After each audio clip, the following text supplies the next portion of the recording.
Kazi wenyewe kilomita 1.2 1.2 kilomita kutoka hiyo nyumba kwenda sehemu zote ni lazima kutakuwa na evacuation.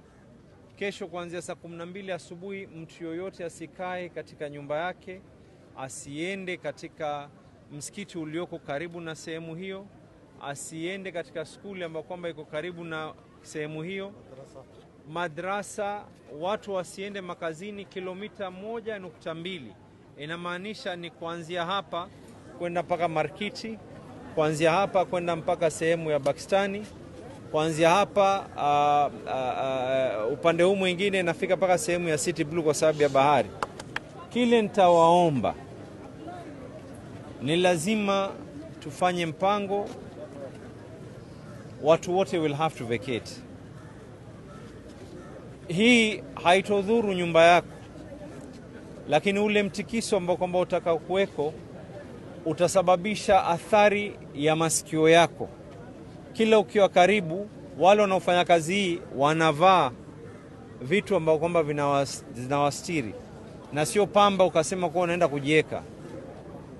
Pili, lile vumbi litakalotoka, haswa mtu mwenye mtoto, mtu mzima, litaanza kudhuru mapafu yenu. Tatu, kuna uwezekano, hii ni bomu, jumba hata likianguka kuna uwezekano chuma, mawe kuweza kuruka. Ikiruka kuna uwezekano wa kuweza kukupiga wewe kwa sababu ulikuwa pahali ambapo kwamba inafika. Hatutaki kupata athari zaidi. Tumefahamikiana, sio?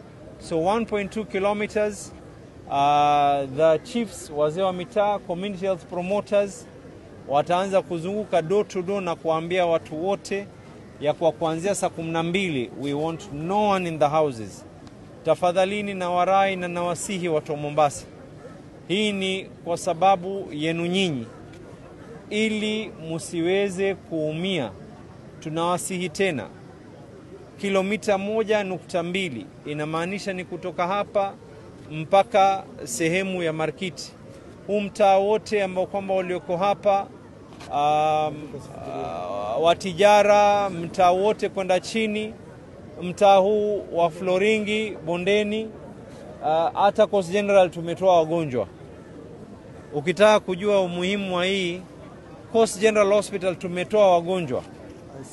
Wale wagonjwa walolazwa katika ICU pia leo wanatolewa, wanapelekwa katika ICUs nyingine. So please, musianze ukaidi. Ikiwa tunatoa watu mpaka wako ICU kutoka kwa vitanda vao, wewe ni nani ambaye kwamba una afya yako usitoke? Don't run towards the blast. Tatizo jingine ni watu wetu wataanza kukimbia pali kuna sauti, ndio tunajipeleka. Please do not do that. Tumeelewana mpaka hapo, Tomorrow, this whole area, there'll be no school, there'll be no madrasa. Swala panapo majaliwa, swala itakaoswaliwa iwe ni swala ya alasiri, na hii ni kwa sababu ya watu wetu, usalama wao. Tumefahamikiana mpaka hapo, na sio lazima ukitoka uanze kubebana na ma-TV. Nyumba haitoumia.